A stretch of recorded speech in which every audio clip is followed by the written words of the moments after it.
Бүгінгі сабақта біз Python бағдарламалау тілін компьютерге жүктеп, орнататын боламыз. Бағдарламаны жазу үшін Python.org сайтына өтіп, Downloads батырмасын басуымыз керек.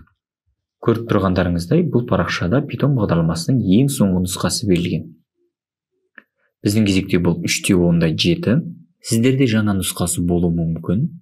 Бірақ та бұл курста үйренетіндеріңізді сіздер Pythonның 3-тен жоғарғы нұсқаларының барлығында қолдана аласыздар. Сондықтан ең соңғы нұсқаны жазып алуыңызды сұраймыз. Келесі кезекте жүктелген файлды ашып, Python бағдарламалау тілін компьютерге орнатып алайық.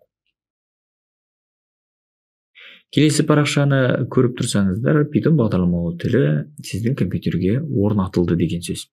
Python бағдарламалау тілінде код жаза алу үшін бізге код редакторы қажет. Бұл курс барысында біз PyCharm код редакторын қолданамыз. PyCharm код редакторын жүктеу үшін келесі сілтеме арқылы өтіңіздер. Ол jetbrains.com/PyCharm. Бұл сайтта PyCharmның екі нұсқасы берілген. Біз Community Edition, яғни тегін нұсқасын жазып алайық.